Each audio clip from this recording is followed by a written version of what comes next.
Hello Orchid friends, welcome back to my channel.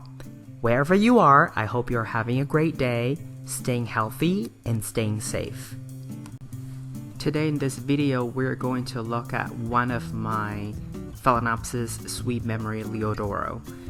In my collection, I have two Liodoros, and for this blooming cycle, for this flowering cycle, only one of them gave me a spike in bloom.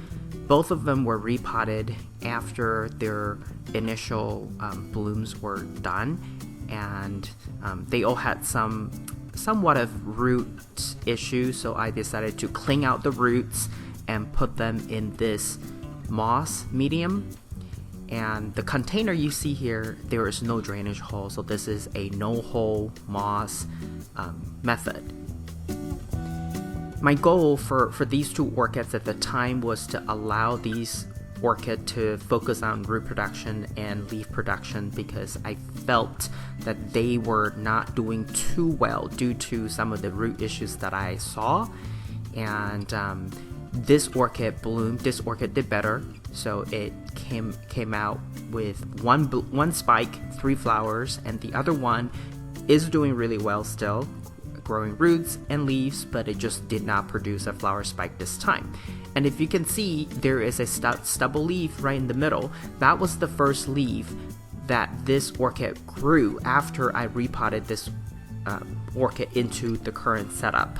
But since then, you can see that there have been at least 2 other leaves growing much larger. So these two orchids are definitely on their way to full recovery and hopefully can be more established.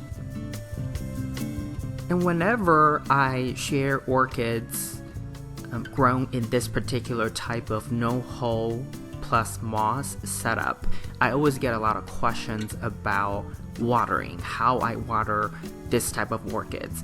There are primarily 2 kinds of method. The first kind is you just simply add water and then you let it soak for some time, and until you think it's done soaking, you then tilt the cup and let the water flow out, and then you kind of just hang on to it, let it drip until there's no more water dripping. Then that's when you know there's no more excess water.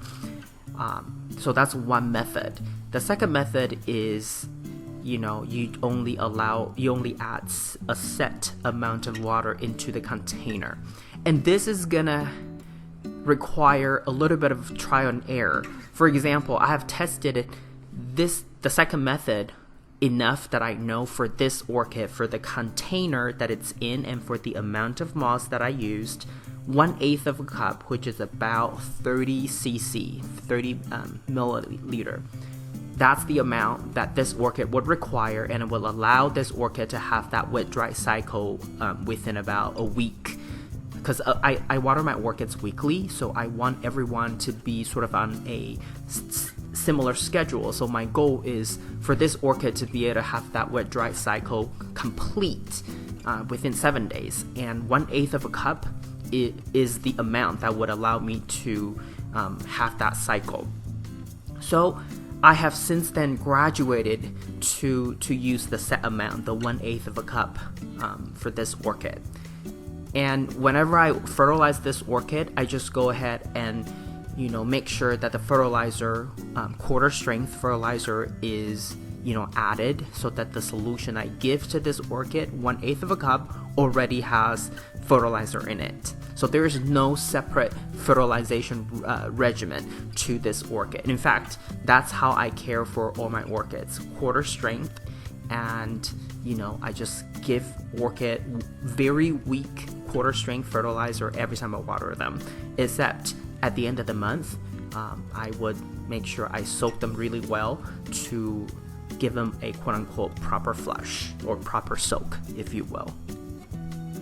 This orchid is pretty close to the window, but right on top of it, I still do have a couple grow lights.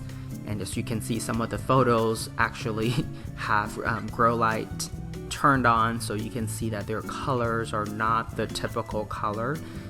But I try to give you a variation of different light conditions, so you can see sometimes really see the veins, the vining of the flowers, but then also, you know, like here, you see them in the natural light condition to really see what color they give out in different light condition.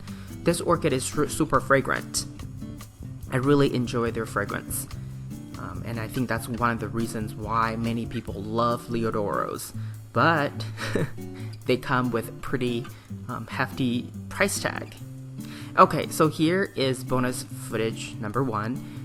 I do have 2 Sweet Memory M's in my collection as well. So for a total of 4 orchids of this cross, but because they are different cultivars, so I actually purchased Memory M's first, and then I looked for quite some time and compare and contrast. I decided to buy 2 more Liodoros just so I can see them side by side like now in my collection, in my own environment.